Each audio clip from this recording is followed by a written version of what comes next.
প্রিয় শিক্ষার্থী, এলএমএস বাংলাদেশের এই লার্নিং টিউটোরিয়ালে আপনাদেরকে স্বাগতম। আজকে আমরা শিখব একটি নতুন কোর্স কিভাবে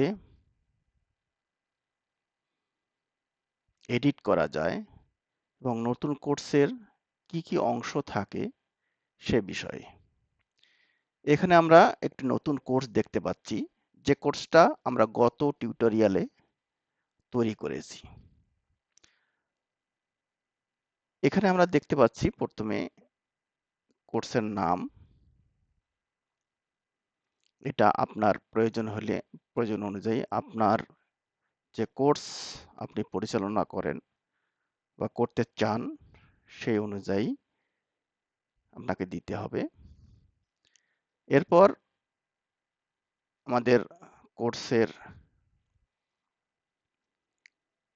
নেভিগেশন বার, এটাকে বলা হয় কোর্স নেভিগেশন বার। এই বারের মাধ্যমে আপনি কোর্সে ক্লিক করলে কোর্সের বর্তমান যে হোম পেজ, সে হোম পেজটা আপনি দেখতে পাবেন। তারপর আছে সেটিংস। এই সেটিংসে ক্লিক করলে আপনি এই কোর্স তৈরি করার সময় যে তথ্যগুলো আমরা দিয়ে তৈরি করেছি, অর্থাৎ কোর্সের নাম, অন্যান্য তথ্যগুলো তৈরি করার সময় আমরা দিয়েছি, সেগুলোকে পুনরায় এডিট করতে পারবো। যদি আমরা এই কোর্সের নামটাকে একটু এডিট করতে চাই বা কোনো কারণবশত যদি ভুল হয়ে যায়, সেটাকে আমরা এখান থেকে কোর্সে ক্লিক করে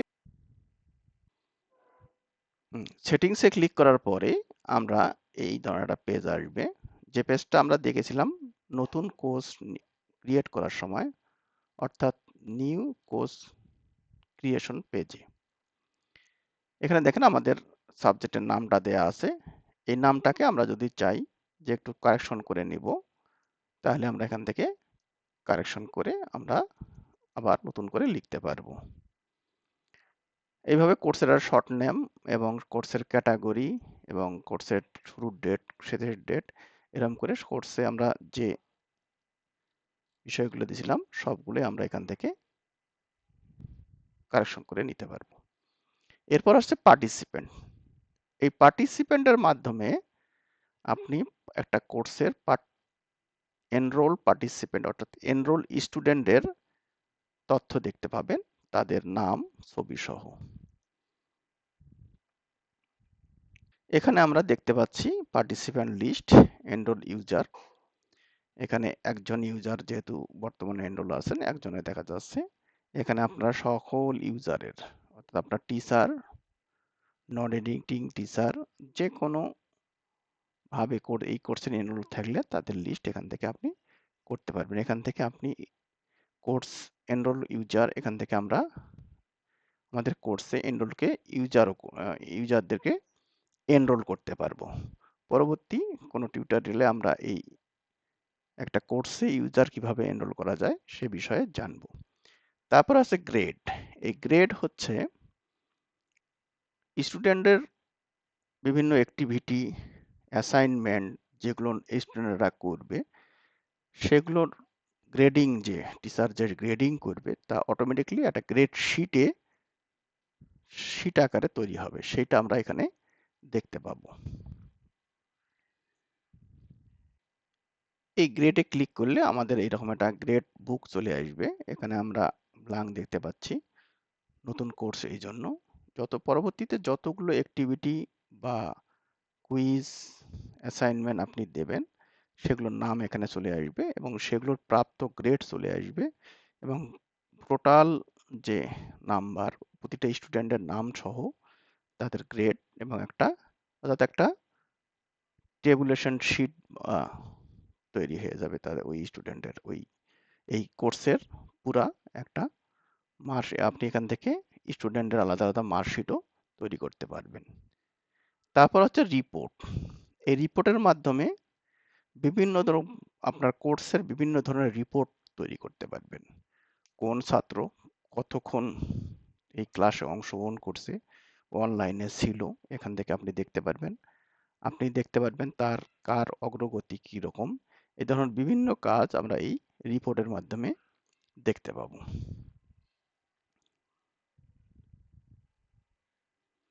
রিপোর্টে ক্লিক করলে আমরা দেখতে পাচ্ছি এখানে রিপোর্টের বিভিন্ন অংশ আছে, competency breakdown, logs, live logs, activity report এবং কোর্স কমপ্লিশন। এখান থেকে আপনি লগে ক্লিক করলে দেখতে পাবেন একটা স্টুডেন্ট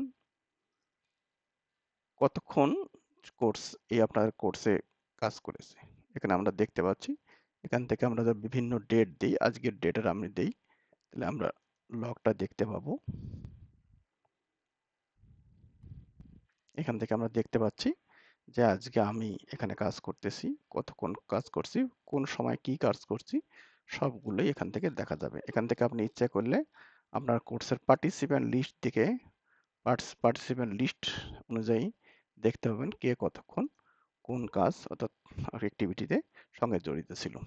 এখানে আরো অনেকগুলো অপশন আছে যেগুলো আমরা ধীরে ধীরে পরবর্তীতে শিখবো। এখানে কোশ্চেন ব্যাংক, এখানে এই কোর্সের জন্য আপনি একটা কোশ্চেন ব্যাংক তৈরি করতে পারবেন, যে ব্যাংকের সকল প্রশ্ন থাকবে এবং সেই কোশ্চেন ব্যাংক থেকে যে কোনো সময় আপনি যে কোনো জায়গায়, কোর্সের যে কোনো জায়গায় আপনি একটা কুইজ বা অ্যাসাইন কুইজ তৈরি করতে পারবেন বা ক্লাস টেস্ট নিতে পারবেন। আছে কন্টেন্ট ব্যাংক, এখানে এই কন্টেন্ট ব্যাংকের মাধ্যমে আপনি অনেক ধরনের ইন্টারেক্টিভ কন্টেন্ট তৈরি করব আমরা। এগুলো পরবর্তী টিউটোরিয়ালে আমাদের ধীরে ধীরে আমরা শিখতে থাকব। এই ছিল আমাদের কোর্স নেভিগেশন।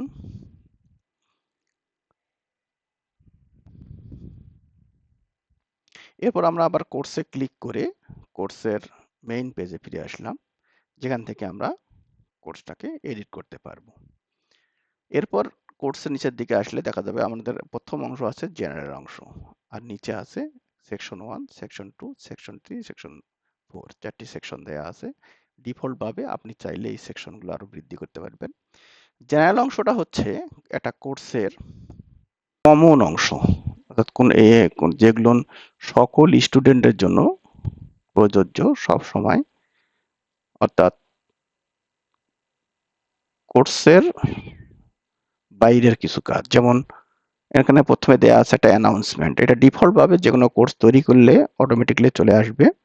এই অ্যানাউন্সমেন্টের মাধ্যমে আপনি একজন টিচার তার ছাত্রদেরকে যে কোনো ধরনের অ্যানাউন্স করতে পারবে বা যে কোনো ধরনের নোটিশ, আমরা যে মনে ধরি নোটিশ বোর্ডের মতো কাজ করবে এটা। এখানে যে কোনো টিচার তার নোটিশ দিতে পারবে, সেই নোটিশ ছাত্রছাত্রীরা সঙ্গে সঙ্গে পেয়ে যাবে। এখান থেকে যে নোটিশটা দিবে, আমরা যদি এখানে ক্লিক করে দেখি,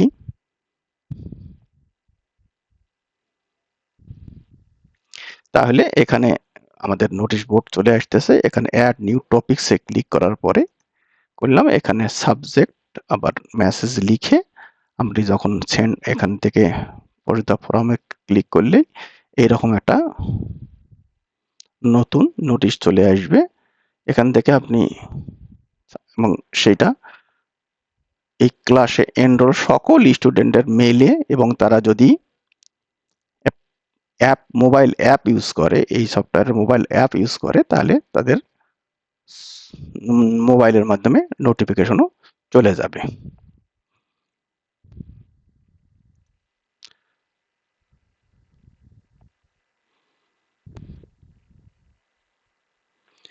এরপর আমাদের এই জেনারেল অংশে আপনি যদি মনে করেন যে আরো কিছু অ্যাক্টিভিটি যোগ করতে পারেন, আরো কিছু, যেমন একটা সিলেবাস, আপনার যে কোর্সের যে সিলেবাস, সেই সিলেবাসটা এখানে দিয়ে দিতে পারেন। কোর্সের যে রুটিন, আপনার ক্লাসটা কিভাবে নিবেন, লাইভ ক্লাস নিবেন কবে, বা যে প্ল্যান, কোর্সের প্ল্যান, আপনি 2 মাস বা 6 মাসের যে একটা কোর্স হয়, সেই কোর্সটা কিভাবে আপনি ডেলিভার করবেন, তাদের অ্যাসাইনমেন্ট কতদিন সময় পাবে, তাদের অ্যাসাইনমেন্ট কবে হবে, কুইজ কবে হবে, এরকম এক কথায় একটা ক্লাস রুটিনের মতো একটা রুটিন তৈরি করে দিতে পারেন। তারপর আছে যে এই ধরনের যে জেনারেল অংশগুলো, সেগুলো এখানে দিতে হবে। এরপর আসছে কোর্স সেকশন। কোর্স সেকশন গুলো হচ্ছে যে আমাদের কোর্সগুলোকে সাধারণত আমরা চ্যাপ্টার ভিত্তিক ভাগ করি, বা অধ্যায় ভিত্তিক, বা আউটকাম ভিত্তিক, লার্নিং আউটকাম ভিত্তিক, এইভাবে ভাগ করা হয়। এখন আমাদের সাধারণত কোর্সগুলোকে চ্যাপ্টার ওয়াইজ ভাগ করা যায়। তাহলে আমাদের ধরেন আপনার কোর্সে 10টা চ্যাপ্টার আছে বা 7টা চ্যাপ্টার আছে। তাহলে প্রতিটা চ্যাপ্টারের জন্য একটা করে সেকশন আপনি তৈরি করতে পারেন।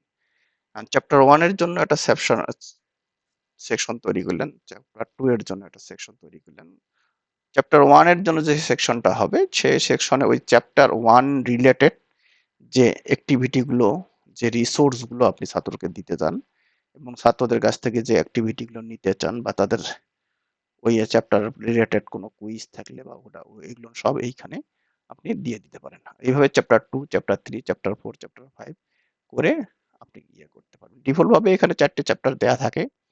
আপনি চাইলে এগুলোকে আরো বৃদ্ধি করা যাবে। আপনি যতটা প্রয়োজন ততটা নতুন চ্যাপ্টার তৈরি করা যাবে। এখন যদি কোনো কোর্সকে এডিট করতে চাইলে প্রথমে আপনাকে এই ডান দিকে উপরের দিকে একটা রেডিও বাটন আছে, এডিট মোড। এই এডিট মোডের টাকে অন করে নিতে হবে। এখানে ক্লিক করলে অন হয়ে যাবে। সবুজ যখন নীল রং চলে আসবে, হ্যাঁ, এইটা এখন অন হয়ে গেল। অর্থাৎ এই কোর্সের কন্টেন্ট এডিট করার জন্য এটা প্রিপেয়ার হয়ে গেল। এইভাবে আপনি যে কোনো, এখন দেখতে পাচ্ছি আমরা প্রতিটা লেখার সাথে বা অংশের সাথে একটা করে পেন্সিল চিহ্ন চলে আসছে। আপনি জেনারেল অংশটা যদি চেঞ্জ করতে চান তবে এখানে ক্লিক করে এটাকে লিখে এন্টার দিলেই এটা চেঞ্জ হয়ে যাবে। আবার এভাবে অ্যানাউন্সমেন্ট বাদ দিয়ে আমি যদি এখানে নোটিশ বোর্ড লিখি,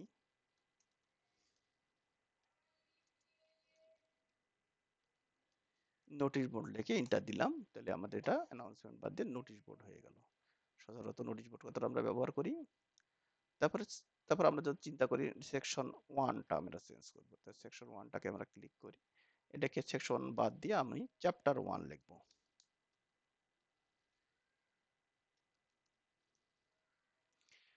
চ্যাপ্টার 1 লিখতে পারেন। আপনি চাইলে আপনার চ্যাপ্টারের যে নামটা, টাইটেলটা, সেটাও এখানে আপনি লিখতে পারেন। দিয়ে আমরা এন্টার দিব। তাহলে এইভাবে আপনি আপনার প্রতিটা চ্যাপ্টারের নামগুলো চেঞ্জ করে নিতে পারেন। চ্যাপ্টার 1, চ্যাপ্টার 2, চ্যাপ্টার 3, অথবা চ্যাপ্টারের টাইটেল দিয়ে আপনি আপনার চ্যাপ্টারগুলোকে আলাদা আলাদা করে নিতে পারেন। এর এই এর পরের চ্যাপ্টারে টিউটোরিয়ালে আমরা শিখব কিভাবে আমরা প্রতিটা অংশে, চ্যাপ্টারে বা জেনারেল অংশে বিভিন্ন কন্টেন্ট অ্যাড করব। আজকে এ পর্যন্তই। ধন্যবাদ সবাইকে।